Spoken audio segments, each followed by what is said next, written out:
Let me introduce myself. This is Girish from Satara. By profession, I am a software engineer. जर का विचारलं ना मला एका कार्यकर्त्यानं हा बाबा इंजिनिअरिंग मधला काय शिकायला घंटा मला काय कळत नाही आज काय नाही येत आज.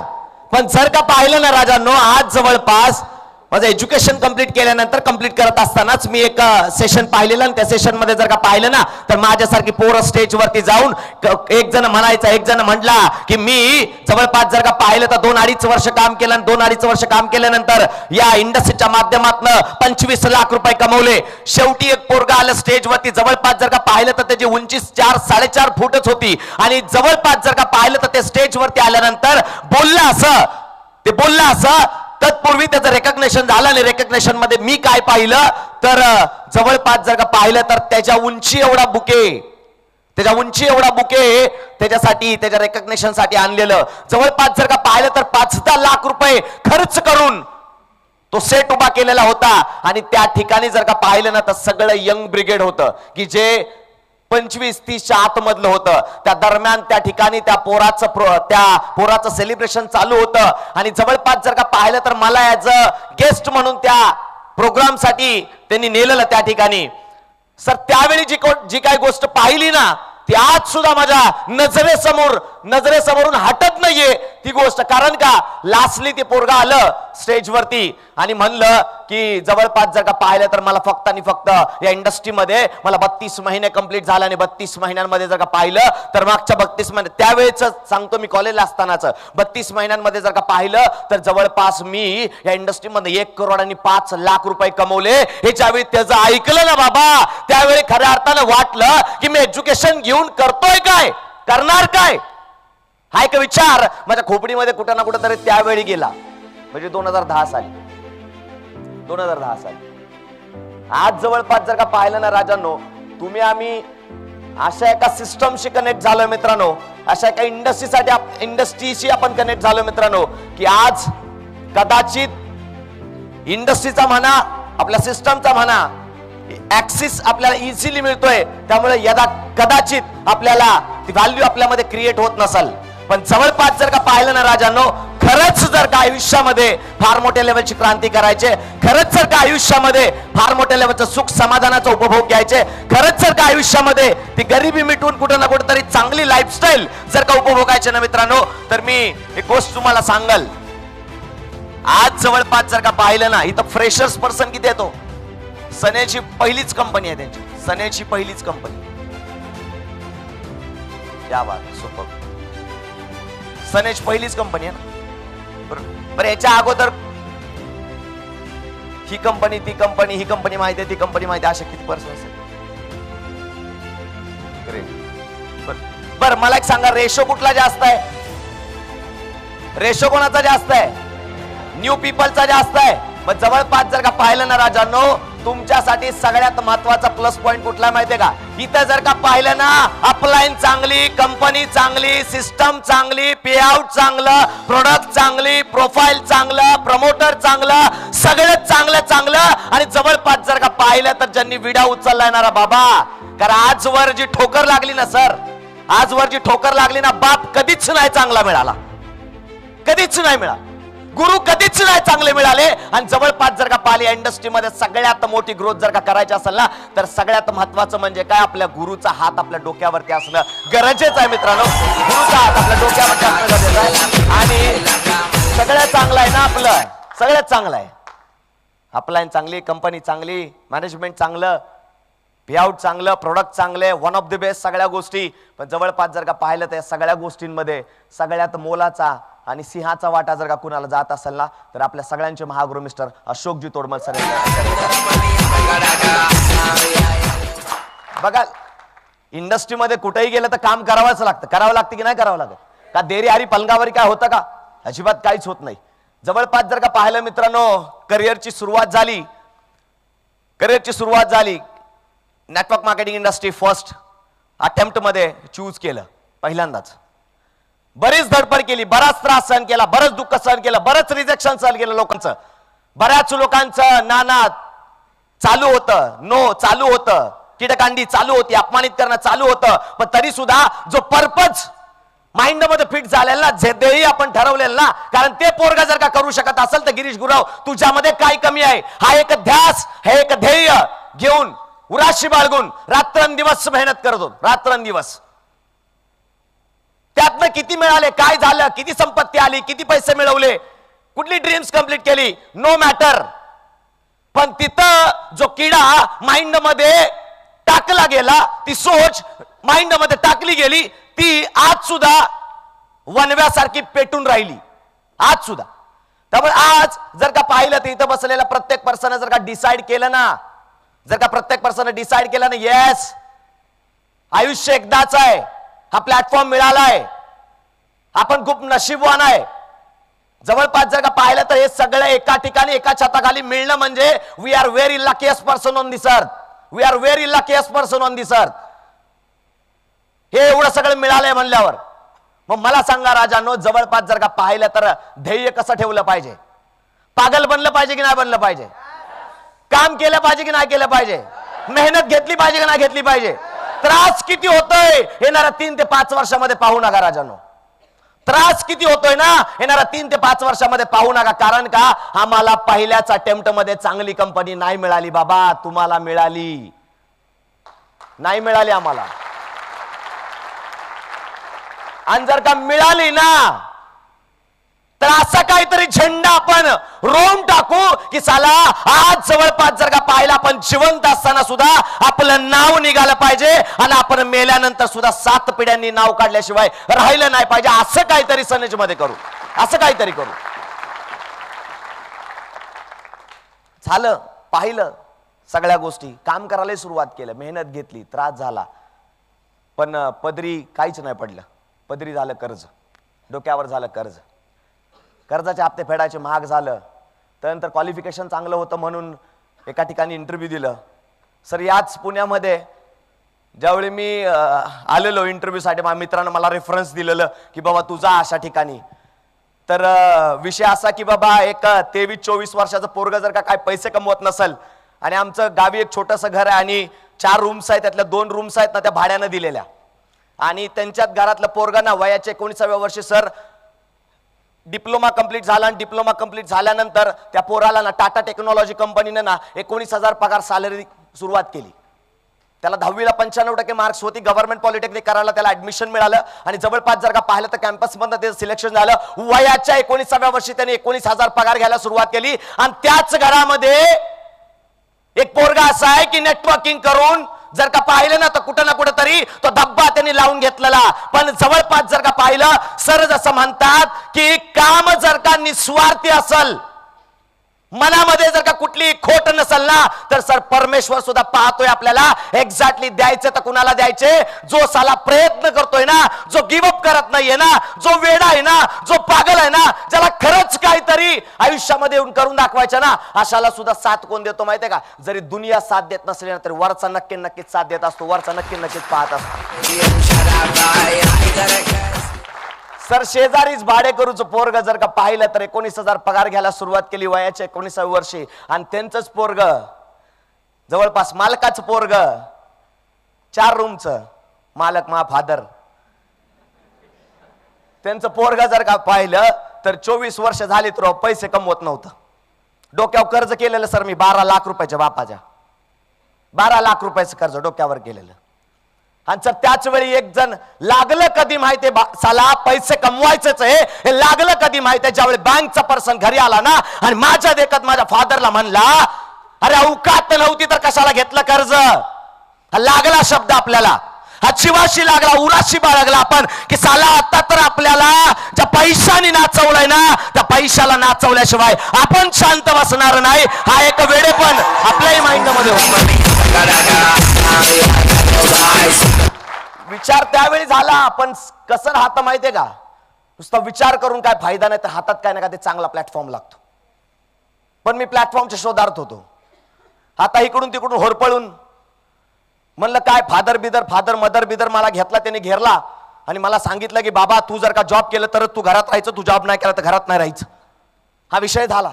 मग मी म्हणलं आई बापाच्या सुखासाठी आई बाप म्हणताय ना तर चल बाबा करून टाकू बाबा. म्हणलं काय ना काहीतरी 500 रुपये सर त्याच भाडेकरूकडून घेतले किती 500 रुपये त्याच भाडे करून घेतले, मावशीकडून घेतले आणि मी पुण्यात आलं. पुण्यात आल्यानंतर माझ्या मित्राने रेफरन्स दिला, त्या ठिकाणी मी गेलो जॉबसाठी, इंटरव्ह्यू द्यायला गेलो. मित्राने मला बाहेरच भेटला मला मित्र, आणि मित्र मला म्हणला की गिरीश तू जिथं इंटरव्ह्यूला जाणार आहे तर तिथं जो इंटरव्ह्यू घेणार आहे तो व्हाईस प्रेसिडेंट आहे, आणि मग तू असं बोल. मला काय बोलू, मला तर एक्सपिरियन्स नाही. मग मी बोलल त्याला की आठवड्याचे 1.5 लाख, महिन्याचे 6 लाख, वर्षाचे 72 लाख रुपये तुला पाहिजे का? माझा पहिलाच एक्सपिरियन्स ना हा इंटरव्ह्यूचा, माझा पहिलाच एक्सपिरियन्स इंटरव्ह्यूचा. जवळपास जर का पाहिलं तर मला भाऊ म्हणलं तसलं काय मला सांगू नको, म्हणलं मी बोलायचं ते बोलणार नाही. म्हणला मला त्यानं जाता जाता एक कानमंत्र दिला. त्यानं आत इंटरव्ह्यूला जाता जाता मला एक कानमंत्र दिला. कुठला माहितीये का? बॉसला तुझ्याकडे इंटरव्ह्यूला जाणार आहे ना, त्याला पैशाबद्दल बोललं ना, पैशाबद्दल लय भारी भारी बोललं ना, त्याला गुदगुल्या होतात. आणि म्हणलं पटायचंय बाबा, रोकडाबद्दल आपण काय बोलण्यात पटायचंय, जरी खिशात नसला ना तरी दिमाग मध्ये येणार आहे, माहित आहे, गॅरंटी आहे. इंटरव्ह्यू दिलं, 1.5 तास इंटरव्ह्यू चाललं, 1.5 तास इंटरव्ह्यू चाललं. व्हाईस प्रेसिडेंट इंटरव्ह्यू घेतला. खिशात पैसे नाही माझ्याकडं, बाहेर पडून घरी जायला एवढंच पैसे माझ्याकडं, खायला बी पैसे नव्हते माझ्याकडं. विचार केला भाऊ, आता तर सुट्टी द्यायची नाही. म्हणलं आता हो पहिलाच ऑप्शन आहे आपल्याकडं. रिझ्यूम म्हणतो ना आपण, रिझ्यूम, बायोडाटा म्हणतो ना, बायोडाटा नाही, बायोडाटाच म्हणतो का आपण त्याला, रिझ्यूम. सीव्ही पण म्हणतात ना काही लोक, काही स्टँडर्ड लोक म्हणतात सीव्ही, स्टँडर्ड ब्रँडेड म्हणता ना. ते आपल्याला बनवायलाच येत नव्हतं बाबा. मला ज्या मित्रानं दिलं ना रेफरन्स, त्यांनीच बनवून दिलं. हा त्यांनीच टेबलला टाकलं. म्हणलं तूच कर, म्हणलं बघ, म्हणलं त्याला जाताना म्हणलं आजा जर का त्याला बोललं आपलं सटकेल तुला माहितीये बाबा, तो म्हणला तुझी फाटली ती बघ, म्हणला पहिल्यांदा, मग सटकेल कर काम. आतमध्ये गेलो, सर लय गोडगोड गोडगोड पैशाबद्दल असं तसं, सेल्स मध्येच काम केलं ना पहिलं आपलं, आणि आपल्याला इथं सेल्स मध्येच काम करायचं होतं, विकायचंच होतं. आणि मला त्यावेळी वेळ होती, स्वतःला विकायची वेळ होती. स्वतःला विकायची वेळ कुणी आणली? त्याच पैशाने आणली. 1.5 तास इंटरव्ह्यू झाला. तिथनं डायरेक्ट त्यानं फोन लावला. कुणाला? सातारच्या ब्रांचला. अरे भाई एक बंदा भेज रहा हूं, बहुत अच्छा बंदा है, बहुत अच्छा बोलता है, बहुत पैसों से लगाव है, उसको ज्वाइन कर ले बाबा, भेज देता हूं. आणि त्याच ब्रांच मॅनेजरने सर 4 महिन्यापूर्वी मला रिजेक्ट केला. त्याच ब्रांच मॅनेजरनं. आणि त्याला आठवण कधी करून दिली माहितीये का? 2 वर्षात त्याच्याकडे नोकरी केल्यावर त्याला आठवण करून दिली. साहेब म्हणलं तुम्हीच मला रिजेक्ट केलेलं आणि तुमच्याच बापाने मला सिलेक्ट केलं, माझ्यात काहीतरी गुण आहे म्हणून सिलेक्ट केलं म्हणलं. पण नोकरीत काय मन लागत नव्हतं. 2.5 वर्ष केली, 2.5 वर्ष नोकरी केली. इथं किती जण आहे ती नोकरी करणारी? हा ओके. दम आहे का? दम आहे का काय नोकरीमध्ये? ओपन चॅलेंज आहे भाऊ आपल्याला. आज भांडणं झाली तरी चालेल, काय प्रॉब्लेम नाही.